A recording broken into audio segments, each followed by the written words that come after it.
Bismillahirrahmanirrahim. Assalamualaikum warahmatullahi wabarakatuh.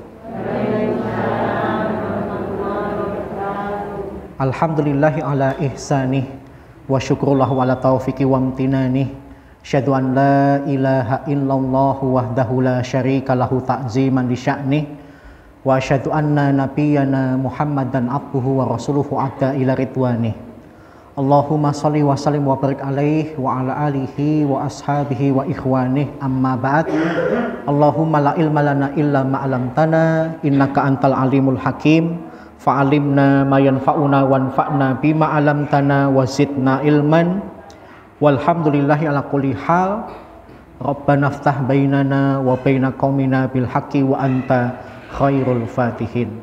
Alhamdulillah, pada kesempatan pagi hari ini Allah Subhanahu wa taala masih memberikan kepada kita kesempatan meluangkan waktu dan meringankan langkah kaki menuju salah satu rumah dari rumah-rumah Allah dalam rangka melaksanakan salah satu kegiatan ibadah yang dipuji di dalam Islam, yaitu tholabul ilmi.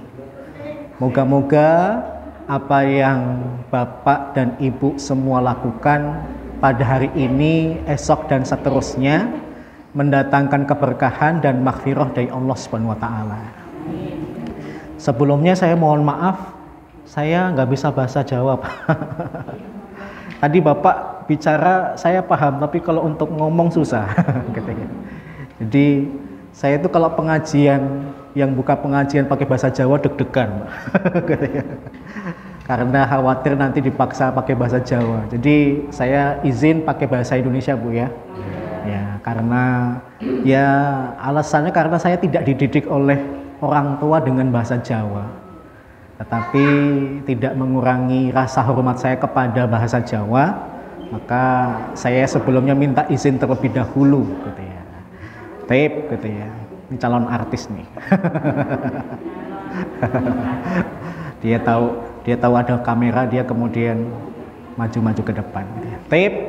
Ibu-ibu dan bapak-bapak yang semoga dirahmati oleh Allah Subhanahu wa taala, pada hari ini saya diminta untuk menjelaskan tentang apa itu ghibah. Dalam bahasa agama atau bahasa Arab sebutannya ghibah, bahasa Indonesianya menggunjing, bahasa Jawanya saya tahu, ngerasani. Apa itu ghibah, apa itu menggunjing, apa itu ngerasani.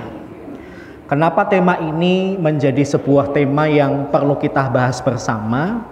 Karena yang pertama, tidak ada seorang manusia pun yang selamat dari dosa ghibah. Semua manusia tanpa terkecuali pasti pernah menggibah. Bahkan mohon maaf, mungkin ibu-ibu pernah menggibah suaminya. Bahkan mungkin para suami, bapak-bapak juga pernah menggibah istrinya. Entah dari hal yang terkecil sampai mungkin hal yang terbesar. Bapak-bapak mungkin menggibah ibu dari segi penampilan, masakan dan sebagainya. Kalau ibu-ibu biasanya ngerasani bapak tuh apa, Bu? Duitnya ya. Duitnya kok kurang banyak dan sebagainya, gitu ya. Dulu ganteng, sekarang kok kurang ganteng. Dulu wangi, sekarang kok nggak begitu wangi, gitu ya. Dulu bapak ketika masih muda wangi, Bu? Wangi ya. Sekarang nggak wangi ya. Ya memang laki-laki kadang gitu, Bu. Kalau pas pengen dapat seorang wanita idamannya, wah dandan seoptimal mungkin, wangi. Tapi begitu udah dapat, kemudian dandannya hilang, wanginya hilang. Nah, yang seperti ini mohon maaf jangan diremehkan, karena biasanya bibit-bibit perselisihan dan konflik rumah tangga biasanya juga diawali dari hal-hal kecil seperti ini. Kembali lagi kepada tema utama kita. Kita bicara tentang masalah ghibah, karena ghibah di zaman sekarang ini, terlebih ketika manusia sudah mengenal sosmed, maka terkesan yang namanya sosmed itu menjadi kebutuhan primer. Kalau dulu kebutuhan primer itu sandang, pangan, papan, tapi sekarang kayaknya tambah, Bu. WhatsApp, Facebook, Instagram dan sebagainya, gitu ya. Seakan-akan hidup tanpa sosmed seperti itu nggak lengkap dan membuat manusia itu gelisah. Padahal kalau bicara tentang sosmed, jangan dikira sosmed itu nggak ada dosanya. Bahkan di zaman sekarang, dosa yang paling besar dan paling sering dilakukan oleh manusia itu melalui sosmed. Maka kalau ada ibu-ibu di sini yang nggak punya HP, itu orang yang dosanya sedikit atau bahkan nggak ada dosanya. Ada, Bu? Paling-paling simbah-simbah ya. Ya, kenapa? Karena nggak ada kesempatan ataupun kalau ada kesempatan sedikit sekali untuk menggunjing, menggibah atau ngerasani, gitu ya. Dan ketika bicara tentang masalah menggibah, Allah Subhanahu wa taala berkata dalam surat Al-Hujurat ayat ke-11 ketika Allah Subhanahu wa taala melarang orang-orang beriman mencaci maki orang beriman yang lain. Setelah itu kata Allah apa, Bu? Wala nisaun yashar an nisain. Nggak boleh juga sekelompok perempuan menghina perempuan yang lain. Para ulama menjelaskan, kenapa sih setelah Allah bicara orang beriman secara umum, kok kemudian Allah bicara tentang perempuan dulu, baru laki-laki? Karena mohon maaf, peluang untuk gibah itu lebih besar dan lebih mudah dilakukan oleh para wanita dibandingkan para lelaki.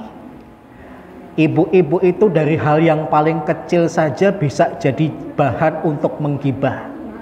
Misalnya mohon maaf, ibu lihat teman di sebelahnya yang kalau pas pengajian bulan lalu tasnya kok masih itu saja, itu jadi bahan untuk gibah. Apa tasnya cuma satu kok kemudian tasnya itu aja gitu.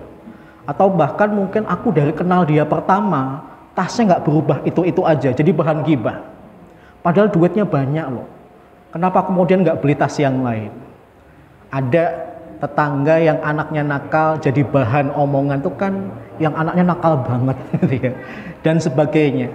Kalaupun bapak-bapak menggibah, paling-paling masalah apa sih?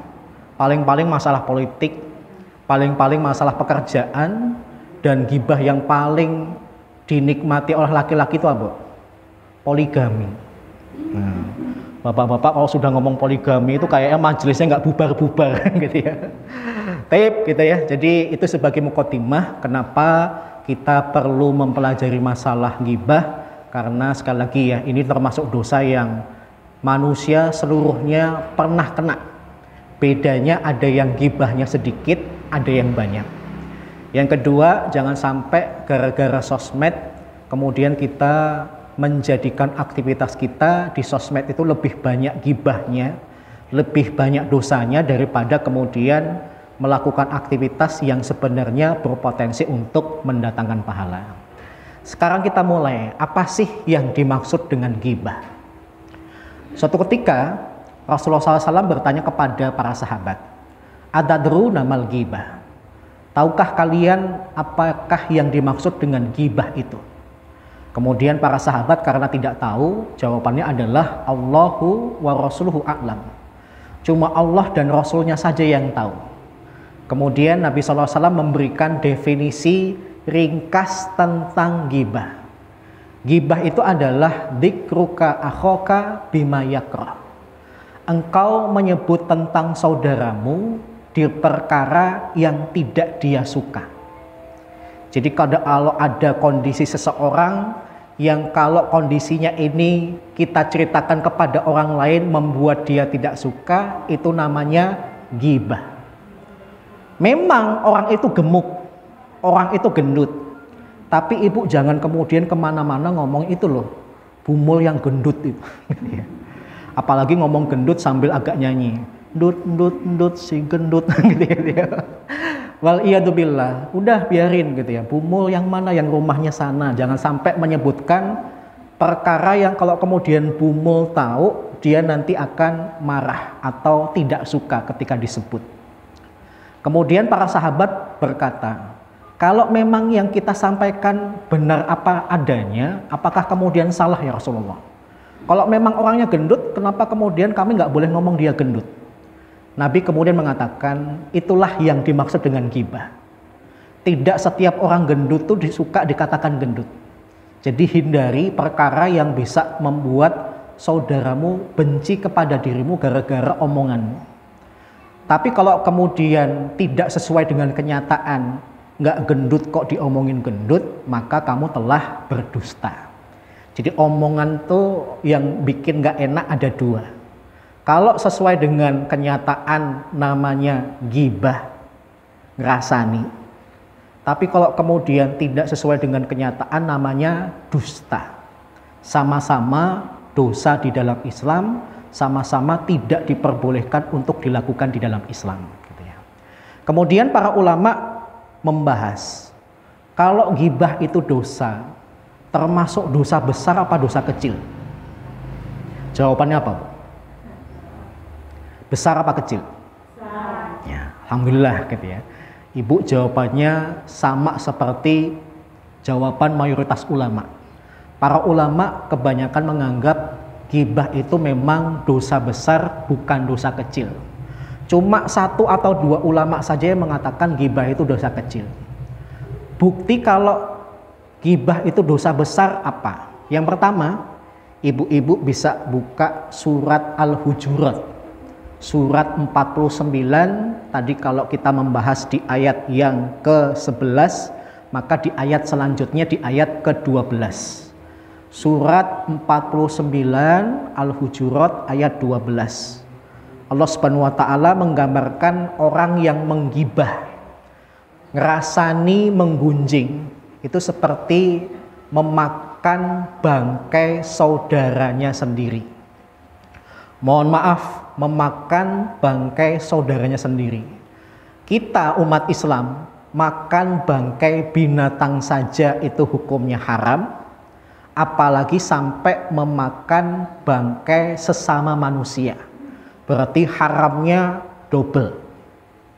Menunjukkan ini bukan dosa yang biasa saja, tetapi dosa yang besar. Kemudian dalil yang kedua yang menunjukkan kalau ghibah itu dosa besar apa? Nabi Muhammad SAW pernah diberangkatkan dalam sebuah peristiwa besar namanya Al-Isra wal Mi'raj. Al-Isra wal Mi'raj. Isra itu perjalanan di malam hari dari Masjidil Haram ke Masjidil Aqsa dalam waktu yang begitu singkat. Kenapa? Karena Nabi diperjalankan, bukan jalan sendiri. Kalau saya ngomong sama ibu, percaya nggak ada semut bisa PP Solo Jakarta cuma 1 jam, percaya nggak? Ada semut bisa dari Solo ke Jakarta, balik lagi ke Solo cuma 1 jam, ibu percaya nggak? Ya. Kalau semut itu berangkat sendiri, jangan percaya. Tapi kalau kemudian semut itu nempel di bajunya pilot, percaya nggak? Percaya. Nah, Nabi Muhammad itu bukan berangkat sendiri, tapi diberangkatkan.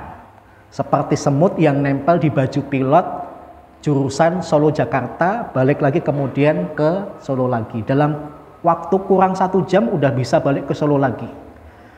Nah, salah satu peristiwa yang kemudian beliau alami ketika Mi'raj. Mi'raj itu naik ke atas.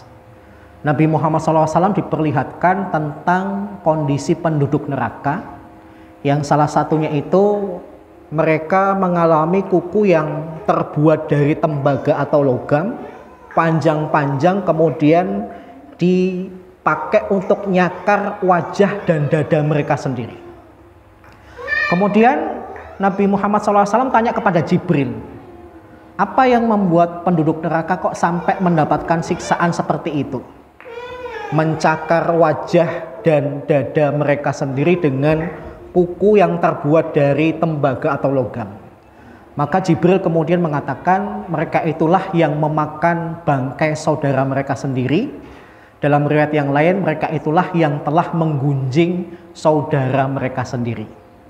Kalau misalnya ghibah itu dosa kecil, maka Nabi tidak akan ditampakkan kondisi siksaannya nanti di neraka. Berarti dalil kedua menunjukkan kalau ghibah itu benar-benar dosa besar, bukan dosa kecil.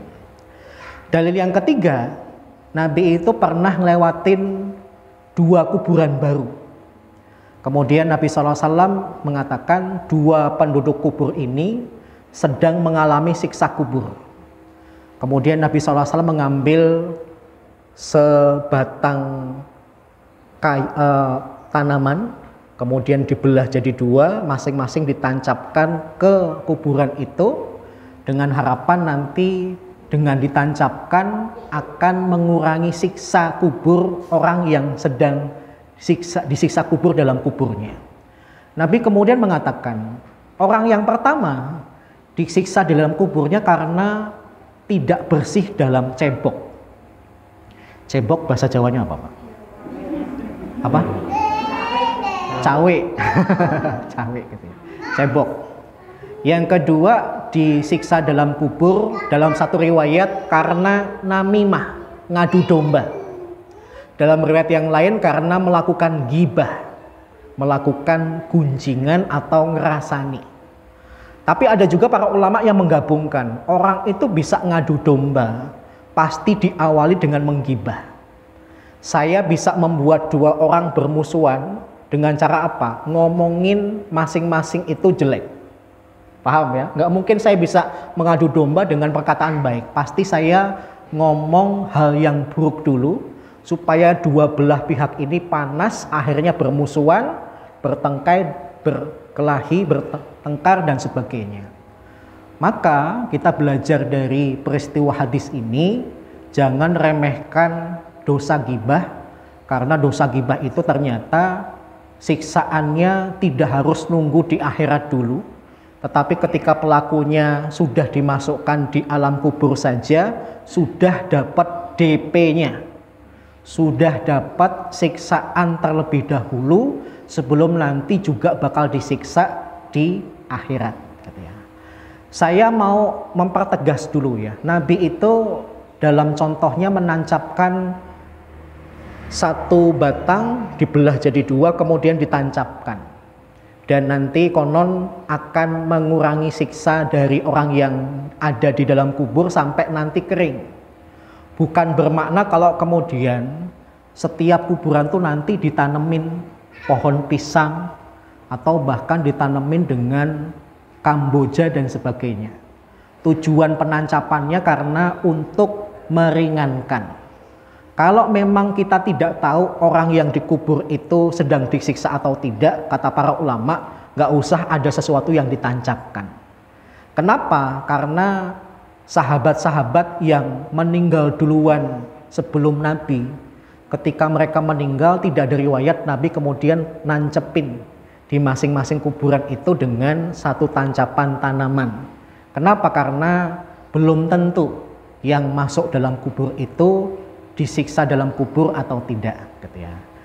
Jadi ini keunggulan Nabi Muhammad SAW, tahu perkara gaib gara-gara diberitahu oleh Allah Subhanahu wa taala. Kemudian yang selanjutnya para ulama mengatakan, kalau seseorang itu bergibah dan dia sedang berpuasa, apalagi puasa bulan Ramadan, hati-hati Ibu, maka pahalanya hancur meskipun dia tidak dikatakan batal dan harus mengqadha. Jadi di antara orang yang berpuasa cuma dapat lapar dan haus, nggak dapat pahala itu siapa? Orang yang mengisi kegiatan puasanya dengan menggibah. Maka besok pas bulan Ramadan usahakan acara infotainment itu Ibu ilangin. Biar apa? Puasa Ramadannya ada pahalanya. Grup-grup WhatsApp yang ada kegiatan untuk ngerasani, gunjing dan sebagainya, di Ibu keluar dulu, keluar dulu. Supaya apa? Supaya pahala puasanya nggak hancur gara-gara kegiatan gibah atau menggunjing. Kemudian masalah gibah itu juga suatu ketika sahabat Nabi yang bernama Mu'ad bin Jabal radhiyallahu anhu pernah bertanya kepada Rasulullah SAW tentang sebuah amal yang kalau dikerjakan beliau nanti dapat pahala yang banyak. Maka apa kata Nabi SAW? Kuffa alaika hadza. Nabi megang lidah beliau dan mengatakan, tahan ini, tahan lisanmu. Jangan mudah komentar, jangan mudah bikin status yang membuat orang lain tuh sakit hati. Makanya mohon maaf ya, semenjak saya punya HP, semenjak saya punya WhatsApp, saya itu cuma bikin status 1 kali, Bu. Pas ibu saya meninggal, dah selesai. Karena kangen sama ibu. Sepekan setelah ibu saya meninggal, saya bikin status. Cuma tentang ibu saya saja, habis itu sampai detik ini saya nggak pernah bikin status. Makanya kemudian teman-teman itu heran, ini sebenarnya WhatsApp-nya masih hidup atau tidak, karena nggak ada statusnya, gitu ya. Toh juga nggak ada pengaruhnya dalam hidup saya, Bu. Gara-gara saya kemudian nggak bikin status, berat badan saya juga nggak berkurang. Saya nggak jadi kurus, saya nggak stres. Ternyata saya bahagia-bahagia saja ketika tidak bikin status. Kenapa? Karena itu bukan perkara yang penting, bukan perkara yang wajib. Bahkan saya khawatir kalau kemudian dengan bikin status akan mengarahkan kepada orang itu untuk menggibah, menggunjing, yang akhirnya bukan cuma saya yang dapat dosa, yang ngikutin atau komentar status saya nanti juga ikut dapat dosanya, gitu ya. Kemudian akhirnya ketika Nabi mengatakan tahan ini, tahan lisanmu, Mu'ad bin Jabal kemudian tanya, apakah manusia itu gara-gara lisannya nanti dimasukkan ke dalam neraka ya Rasulullah? Kemudian Nabi SAW menjawab, tidaklah manusia itu diseret dengan mukanya ke neraka jahanam kecuali panen atas lidah atau lisan mereka. Jadi omongan kita nanti itu dikalkulasi, dihitung semuanya. Kalau nanti ternyata perkataan-perkataan yang berbahaya atau dosa menyebabkan pelakunya itu nanti diseret ke neraka, nyeretnya bukan lehernya, bukan tangannya, bukan kakinya, tapi mukanya. Kenapa? Karena muka ini ada lidahnya. Tempat sumber bahayanya itu kemudian dihina oleh Allah dengan malaikat, nyeret mukanya untuk dimasukkan ke dalam neraka jahanam. Diseret, kondisi seperti itu aja udah menyakitkan, menghinakan, apalagi kalau kemudian sampai dimasukkan ke dalam neraka jahanam. Maka setidaknya 5 dalil ini dijadikan dalil oleh para ulama untuk mengatakan ghibah bukan dosa kecil tetapi dosa besar. Kemudian bicara tentang masalah ghibah secara umum. Para ulama mengatakan tidak setiap ghibah itu haram. Ada kondisi-kondisi tertentu bapak dan ibu boleh ghibah atau gunjing atau ngerasani orang lain. Yang pertama kapan? Yang pertama dalam rangka mengadu. Misalnya ibu rumahnya terjadi pencurian dan ibu tahu yang mencuri siapa. Kemudian ibu lapor ke polisi, Pak polisi saya mau lapor kehilangan atas barang saya atau barang saya yang dicuri. Kemudian polisi tanya, ibu tahu yang nyuri gitu ya. Kemudian ibu bilang, wah kalau nanti saya sebutkan itu namanya ghibah Pak polisi. Nah itu nggak boleh.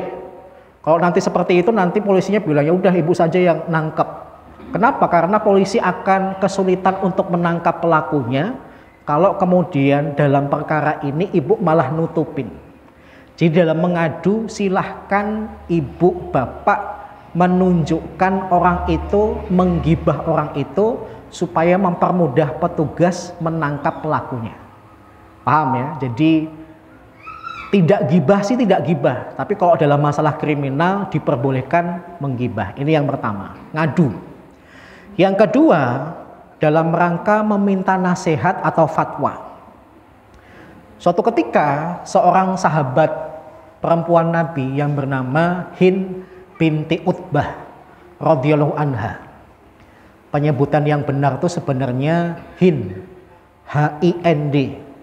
Tapi orang Indonesia itu lebih sering nyebutnya Hindun. Ya. Sebenarnya orang Arab nyebutnya Hind, disukunkan, nggak dihidupkan. Hind binti Utbah itu istrinya Abu Sufyan. Suatu ketika datang kepada Nabi, ngadu, minta fatwa. Kenapa? Ya Rasulullah, Abu Sufyan itu suami yang pelit. Boleh nggak saya mencuri uangnya untuk keperluan saya dan anak-anak saya? Jawabannya apa, Bu? Wah ibu, boleh-boleh aja ya. Hati-hati loh Pak, Mas Sony hati-hati ya. Mulai hari ini dompetnya diamankan. Ibu-ibu sudah mengatakan boleh. Iya, jawaban ibu benar. Tapi ingat ya, alasannya karena suaminya pelit, dolim, nggak pernah ngasih nafkah sampai ibu tuh kurus banget gitu. Oke, gitu ya. Tapi kalau ibu udah gemuk, keperluan harian udah dicukupin, nyolong duit suami untuk beli perhiasan emas dan sebagainya, itu ibu yang dosa. Paham ya? Nah kasusnya itu dia punya suami pelit banget. Kemudian dia minta nasihat atau fatwa kepada Nabi, boleh enggak saya mencuri uangnya, mengambil uang suami saya tanpa sepengetahuan dirinya untuk keperluan saya dan anak-anak saya. Nabi kemudian mengatakan silahkan ambil sebatas untuk keperluan dirimu dan anakmu. Kalau memang keperluan dirimu dan anakmu dalam 1 bulan 2 juta, nyolongnya 2 juta saja. Jangan sampai 3 juta. Kelebihan 1 jutanya ibu dosa. Meskipun suami sendiri. Paham ya? Maka kasus seperti ini oleh para ulama kemudian dijadikan dalil boleh nyebutin keburukan seseorang karena minta fatwa.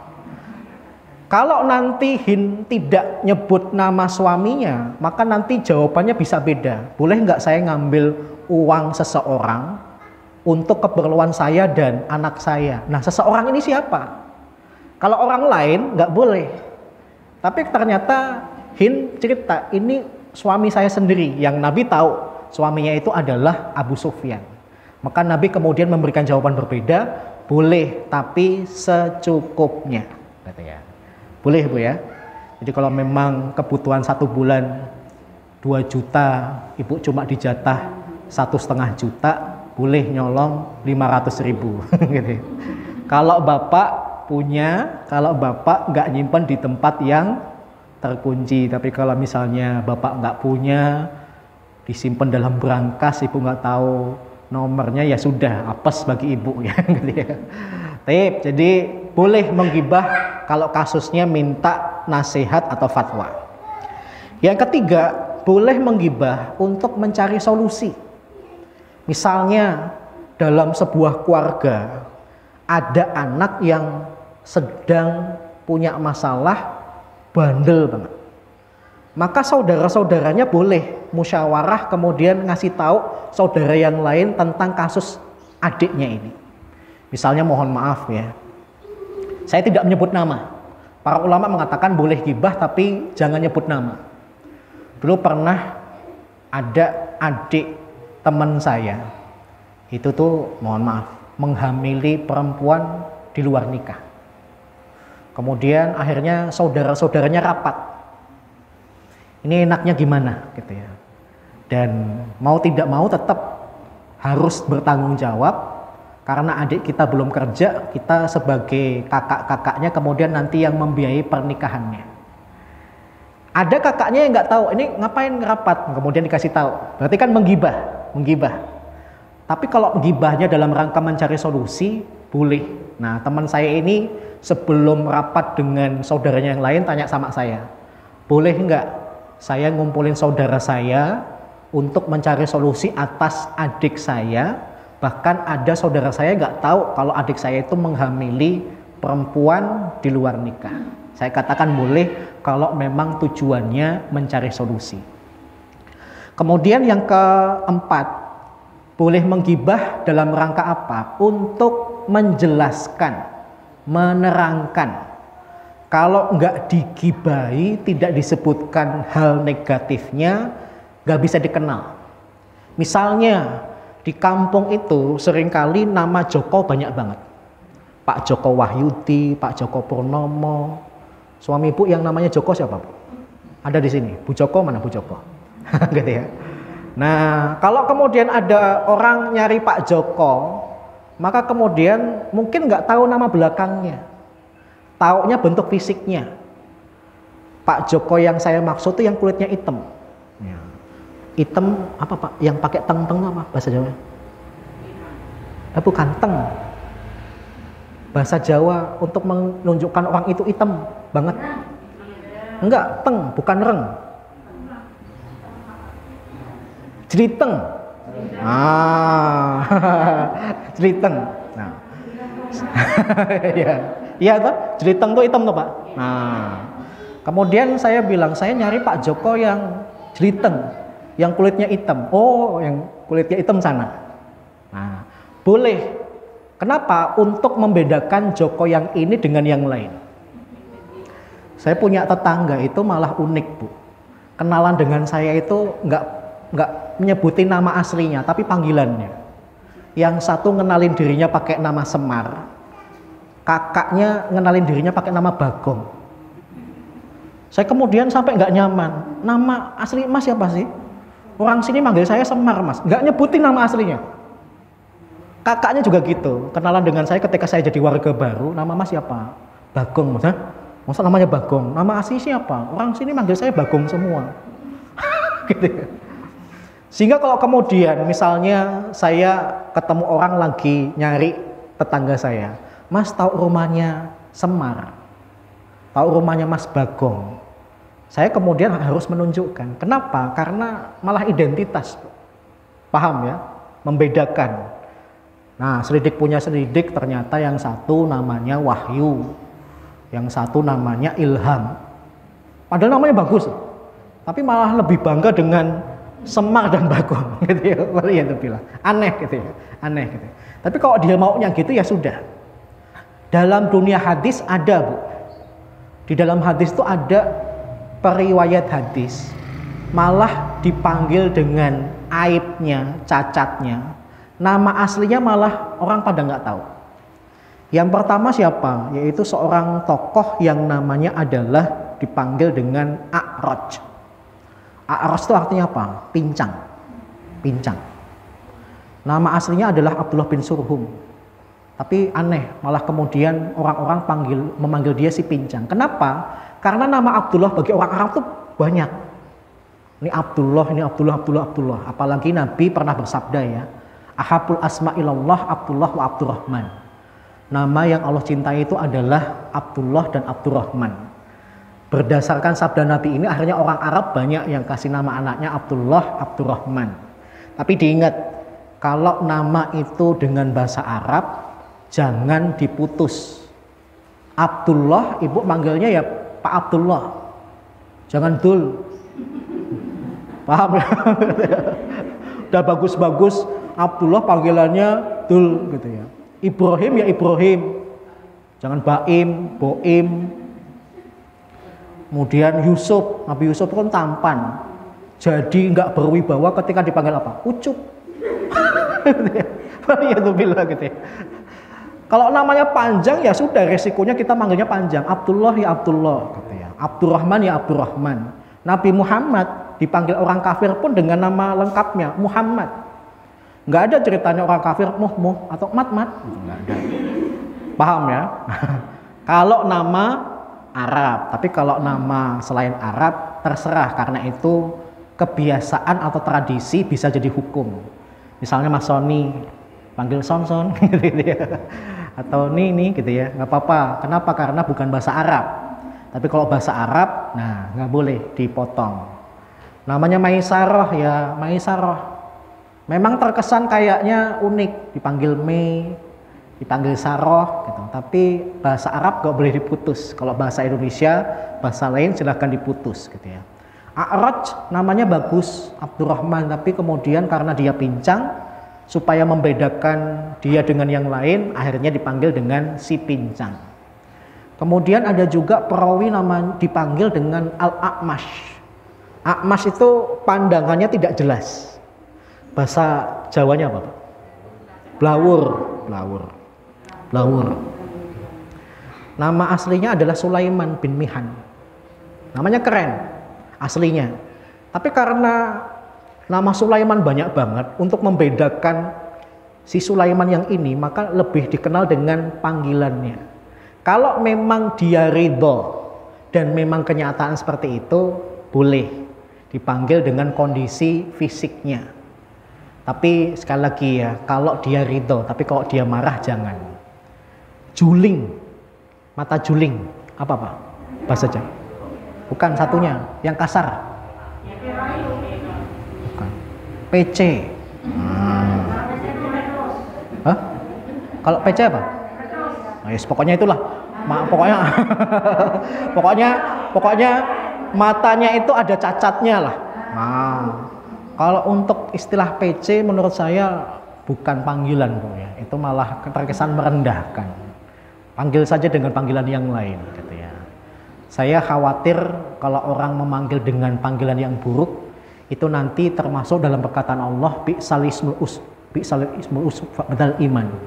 Bi'salismul fusuku ba'dal iman. Itu adalah panggilan yang buruk sebagai bentuk kefasikan setelah kalian beriman kepada Allah Subhanahu wa taala. Jadi kalau bisa dengan nama yang bagus, nama yang indah itu lebih utama. Bahkan Allah sendiri pernah ngasih contoh menyebutkan aib seseorang. Surat ke-80, surat apa? Ayo, 80. Adik-adik yang SDIT itu habis An-Naba, terus An-Nazi'at, kemudian Abasa, surat Abasa. Abasa wa tawalla an ja'ahul a'ma. Ini ayat diturunkan ketika Allah negur Nabi Muhammad. Ya Muhammad, kenapa kamu bermuka masam ketika datang seorang laki-laki yang buta kepadamu? Buta itu aib enggak? Aib. Buta itu cacat enggak? Cacat. Tapi Allah nyebutin kondisinya. Kenapa? Karena nama dia banyak yang mirip. Abdullah bin Umi Maktum. Sekali lagi namanya Abdullah. Supaya membedakan Abdullah ini dengan yang lain apa? Dia ini buta. Maka kemudian Allah ngasih kata al-a'ma, yang buta. Boleh kalau memang identitas. Kemudian boleh lagi dalam rangka apa? Memberikan peringatan. Contoh kasus, ada seorang sahabiah, sahabat perempuan Nabi namanya Fatimah binti Qais radhiyallahu anha. Dia dicerai oleh suaminya. Masa iddahnya sudah selesai, ternyata yang ngantri sudah 2 laki-laki. Yang pertama Abu Jaham, bukan Abu Jahal ya, Abu Jaham. Yang kedua Muawiyah. Dia kemudian tanya kepada Nabi, ya Rasulullah, saya masa iddahnya sudah selesai. Ternyata ada 2 laki-laki di waktu yang sama melamar saya. Saya belum ngasih jawaban, saya minta pendapat Anda tentang 2 laki-laki ini karena saya tidak mengenal mereka. Nabi kemudian mengatakan, memberikan peringatan. Kalau Abu Jaham itu sukanya mukul istri. Gibah enggak? Gibah, buka aib. Muawiyah orangnya miskin. Lebih baik kamu nikahi saja Usamah. Nah, Nabi ngasih contoh, memberikan peringatan. Kalau kamu nikah dengan Abu Jaham, kamu berpotensi KDRT, disiksa nanti, dipukul. Tapi kalau kamu nikah dengan Muawiyah, potensimu nanti kamu nggak dapat apa-apa, miskin. Amannya kamu nikah dengan saranku laki-laki ketiga, yaitu Usamah. Usamah itu siapa? Anak dari anak angkatnya Nabi. Nabi itu punya anak angkat namanya Zaid bin Harisah. Zaid bin Harisah punya anak namanya Usamah. Jadi Nabi kemudian menyarankan Fatimah binti Qais nikah dengan Usamah, padahal Usamah kulitnya hitam. Tapi ternyata rumah tangga mereka bahagia. Berarti peringatan Nabi bermanfaat untuk si Fatimah binti Qais. Saya pun pernah mengalami hal yang sama. Ada ibu-ibu datang ke rumah saya, cerita, Ustadz, anak perempuan saya sudah cukup umur untuk memasuki pernikahan. Saya sempat GR, Bu. Saya kira mau dinikahkan dengan saya. Ternyata dia tanya murid saya. Dia cerita muridnya Ustadz itu kemarin ke rumah mau ngelamar anak putri saya. Kami belum memberikan jawaban. Karena kami tahu dia itu murid Ustadz, kami ingin tahu pendapat Ustadz bagaimana. Mau tidak mau saya kemudian harus menerangkan apa yang saya tahu tentang murid saya ini. Kenapa? Kalau itu buruk saya tutupi, nanti bahaya pernikahannya. Dan kalau ternyata baik, maka tidak ada alasan bagi saya untuk menceritakan buruk. Jadi boleh memberikan peringatan. Saya kemudian cerita, ya murid saya itu ngajinya baru beberapa kali, dan saya tahu backgroundnya gini, itu nanti bisa jadi pertimbangan bapak dan ibu. Tapi sepengetahuan saya kalau dinikahkan tidak masalah dan aman-aman saja. Karena anaknya insya Allah bertanggung jawab dan tidak temperamen alias sabar. Akhirnya nikah. Gitu. Memberikan peringatan. Kemudian yang terakhir, boleh menggibah dalam rangka menegur mujahir bil maksiyah. Orang yang terang-terangan berbuat maksiat. Kalau ada artis, mohon maaf, tanpa rasa malu membuka aurat. Artis tanpa rasa malu ciuman di depan umum. Artis tanpa rasa malu pakai bikini, kemudian difoto, dibuat video, dibuat film dan sebagainya. Maka kita boleh menggibah artis itu. Paham ya? Tapi lebih bagusnya sih didoakan. Karena kita tidak tahu akhir seseorang. Hari ini mungkin dia buruk, tapi ternyata endingnya baik. Dan jangan pernah sombong dengan kondisi kita sekarang. Mungkin hari ini kita baik, tapi kita tidak tahu ternyata nanti ketika mau meninggal dalam keadaan buruk.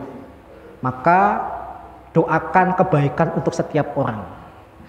Siapa yang bakal menyangka Umar bin Khattab ternyata bakal jadi khalifah kedua?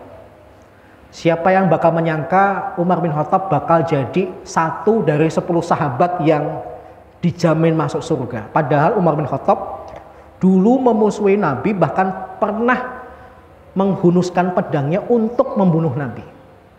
Tapi karena doa Nabi kepada Umar itu baik, orang yang buruk ini kemudian jadi baik, bahkan menjadi pembela Islam. Gara-gara Umar bin Khattab masuk ke dalam Islam, Nabi kemudian berani dakwah terang-terangan di kota Makkah. Karena Umar bin Khattab itu memang disegani dan ditakuti. Kenapa? Karena memang dia jago berkelahi, fisiknya pun dia paling tinggi di antara para sahabat. Menurut salah satu penelitian, seandainya dibuat rata-rata, tinggi para sahabat yang paling pendek itu konon adalah Abdullah bin Mas'ud. Tingginya 170 cm. 170 cm itu katakan paling pendek. Umar bin Khattab paling tinggi, tingginya 210 cm. Nabi Muhammad di antara 210 dan 170. Masih ingat pelajaran matematika? Titik tengah 210 sama 170 berapa? 190. Nabi kita itu konon tingginya 190 cm, Pak. Ya tinggi juga ya. Ya nggak perlu heran karena orang Arab memang kebanyakan tinggi-tinggi gitu ya. Kalau orang itu berada di lingkungan yang ekstrim biasanya tinggi-tinggi. Orang Barat, orang Eropa, Amerika itu kenapa tinggi-tinggi? Karena lingkungannya ekstrim. Beda dengan Indonesia yang kita tadi bangun tidur menghirup embun gitu ya. Pagi-pagi udah hujan gitu ya. Makanya pendek-pendek, kenapa nyaman, Pak. Tapi kalau alamnya saja tidak mendukung, biasanya kerja kerasnya lebih tinggi, akhirnya fisiknya juga lebih besar dan lebih tinggi. Nah, jadi kalau ada orang yang terang-terangan berbuat maksiat, kita boleh ngomongin dia. Tapi ngomonginnya bukan untuk menvonis, tetapi ngambil pelajaran. Misalnya ya, ada artis yang membuat film saja sampai ciuman bibir, padahal bukan suaminya. Maka kemudian boleh, kemudian ibu-ibu ngomong, itu nanti orang tuanya apa nggak malu ya? Kalau dia nanti punya anak, anaknya nonton film ibunya apa nggak malu ya? Berarti kan ibu sedang menggibah. Tapi karena memang pelakunya terang-terangan berbuat maksiat, ibu nggak dosa. Dalam rangka ngambil pelajaran, gitu ya. Jadi ada 6 kondisi ibu bapak boleh menggibah. Pertama tadi apa? Mengadu. Yang kedua, minta nasihat atau fatwa. Yang ketiga, diskusi cari solusi. Yang keempat, menjelaskan atau menerangkan. Yang kelima, memberi peringatan. Yang keenam, menegur orang yang berbuat maksiat secara terang-terangan. Kalau satu dari 6 kondisi ini ibu berada di dalamnya, boleh menggibah. Tapi kalau tidak berada satu dari 6 kondisi, nggak boleh ibu menggunjing, rasani atau menggibah. Terakhir, kiat-kiatnya supaya bapak, ibu, dan saya bisa menghindari gibah. Caranya gimana? Yang pertama, jangan buang waktu kita dengan sia-sia. Orang tuh ngerasani, orang tuh gunjing gibah karena pasti ada waktu luangnya. Maka perbanyak waktu kita dengan sesuatu yang bermanfaat. Terlalu banyak tanggung jawab yang belum kita selesaikan. Bapak punya istri, fokus apa yang harus saya lakukan kepada istri. Bapak punya anak, fokus anak pertama nanti saya didik apa, anak kedua dengan didik apa, nggak mungkin pendidikannya sama. Kalau kemudian waktu bapak dan ibu habis mikirin seperti itu, nggak ada waktu untuk gibah. Tapi kalau kemudian kewajiban tidak dilakukan, ada waktu luang, nah biasanya potensi orang gibah itu di situ. Kenapa? Waktu bermanfaat digunakan untuk hal yang sia-sia. Kemudian yang kedua, hilangkan penyakit kepo. Orang gibah tuh karena, mohon maaf ya, kepo Pak. Tahu kepo Pak? Tahu. Enggak Bapak. Ya, pengen tahu. Orang gibah tuh biasanya motifnya karena pengen tahu. Gak ada ceritanya orang gibah karena sudah tahu. Makanya Allah mengatakan wala tajassasu, jangan memata-matai. Kata Nabi, la tajassasu wala tahassasu. Jangan cari kesalahan orang lain dengan melihat, jangan cari kesalahan orang lain dengan mendengar. Dengar-dengar ibu itu kemarin, wah, bahaya. Kemarin aku ngelihat dia gini loh, katanya.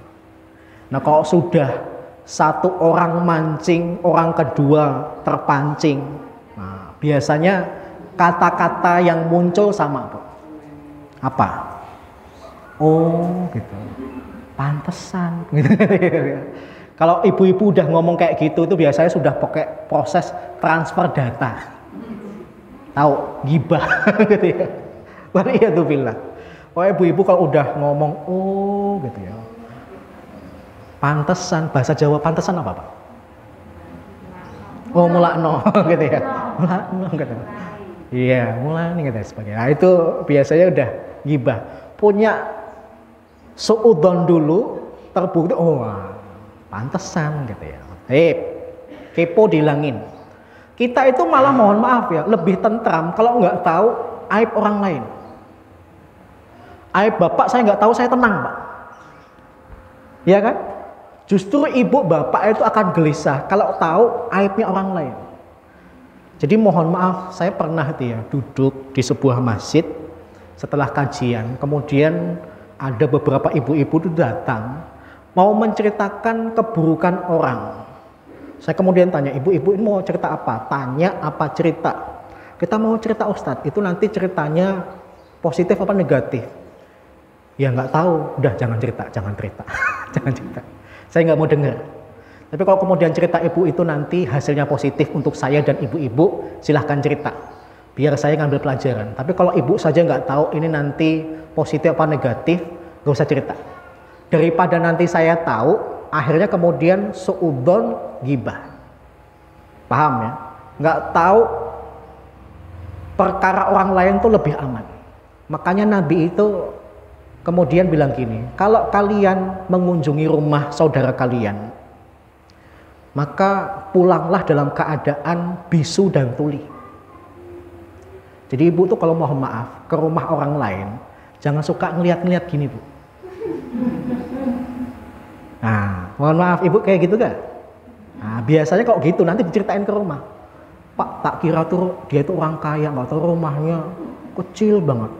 Catnya aja udah ngelupas, gitu. Waliyadzubillah. Kenapa? Karena gini Bu. Pulang dari rumah orang lain tuh dalam keadaan bisu dan tuli. Dalam rumah Orang yang kita kunjungin kok ada teriak-teriak, mereka lagi berantem, pura-pura nggak dengar. Dan kemudian malah, oh itu masalahnya, gitu. Jangan. Pulang dalam keadaan bisu tuli. Supaya apa? Nggak gibah. Tapi kalau kemudian ibu banyak ngeliat, banyak dengar, akhirnya nanti banyak ngomong. Paham ya? Jadi kurangi, pengen tahu. Kenapa? Itu pancingan setan supaya kita nanti menggibah. Yang ketiga apa?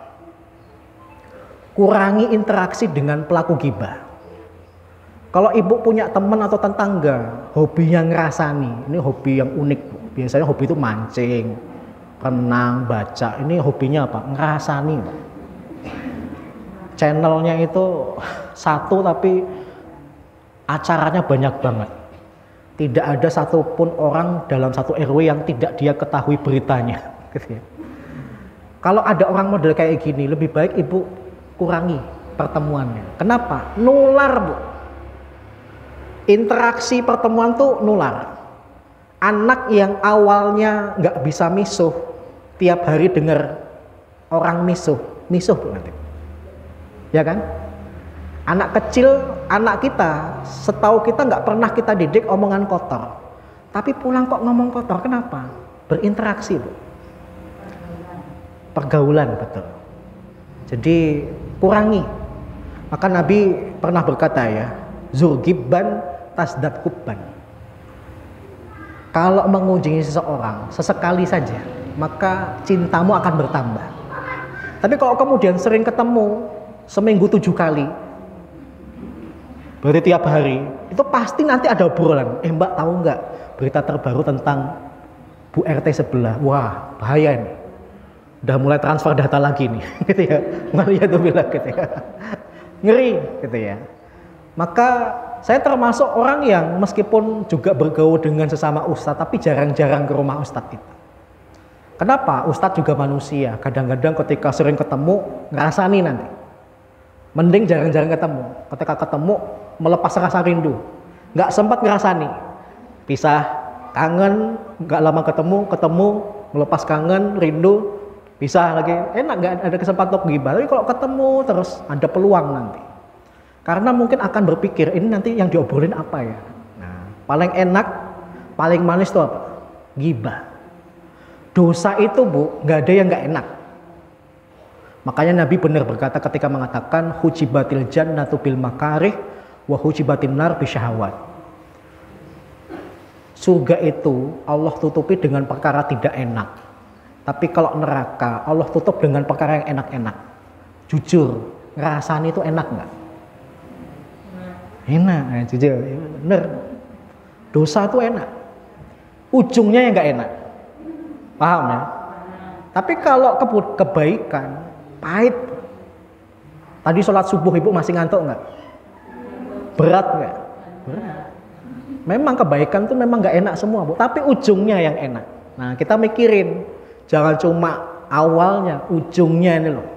Habis ini nanti kita semua meninggal, dihidupkan kembali, tanggung jawab, berhasil masuk surga, na'udzubillah min dzalik, nggak berhasil masuk neraka.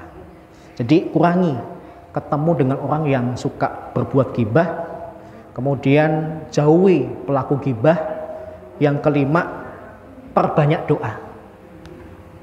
Doa supaya kita terhindar dari gibah itu saya ambil yang pendek saja ya. Bapak Ibu silahkan tirukan dan moga-moga hafal. Tirukan ya. Allahumma saddid lisani. Allahumma saddid lisani. Sanya panjang, ninya panjang. Lisani. Ya. Ya Allah, kuatkanlah lisanku. Supaya apa? Ngomongnya baik saja, bukan yang tidak baik. Perbanyak doa itu. Hafal ya. Allahumma saddid lisani, gitu ya. Ya Allah, kuatkanlah lisanku. Terakhir, supaya kita tidak jatuh ke dalam gibah, kita ingat bahwasanya di akhirat nanti orang yang menggibah itu pahalanya diambil, diberikan kepada yang digibahi. Kalau ibu nggak suka dengan dia, diem. Karena kalau nanti ibu menggibah dia, musuh ibu itu nanti ngambil pahala ibu di akhirat. Semakin sering ibu menggibahi dia, maka keenakan dia rugi di ibu. Kita yang melakukan kebaikan harusnya pahala ini untuk kita, tapi Allah berikan kepada dia. Karena kita mendolimi dia dengan menggunjing dia. Maka kalau kemudian nggak suka, diem. Daripada nanti diomongin pahalanya untuk dia. Kalau kita pengen pahala kita dikurangi, diberikan kepada orang lain, maka yang berhak untuk digibahi itu siapa harusnya? Orang tua. Misalnya saya pengen pahala saya untuk ibu saya. Saya kemudian menggunjing ibu saya. Ibu saya itu gini gitu ya. Wah, itu nanti di akhirat saya ridho, Bu, untuk ibu. Tapi kalau kemudian bukan orang lain, bukan keluarga, nah mungkin nggak ridho. Tapi kalau kepada orang lain, tapi bukan seperti itu. Kalau bisa sih transfer pahala saja kepada orang tua, pahala kita tidak ada yang terkurangi gitu ya. Baik, demikian yang bisa saya sampaikan. Kurang lebihnya mohon maaf. Tadi mohon maaf telat 1 atau 2 menit karena belum tahu daerah sini. Terakhir saya ke jalan yang di atas tadi itu tahun 2005. Berarti udah 16 tahun yang lalu. Jadi kaget ketika melihat daerah sini sudah banyak yang berubah. Tip, moga-moga bermanfaat. Kalau lebih mohon maaf. Kita tutup dengan dekat monosis dan hamdalah. Subhanakallahumma wa bihamdika asyhadu an la ilaha illa anta astaghfiruka wa atubu ilaika. Assalamualaikum warahmatullahi wabarakatuh.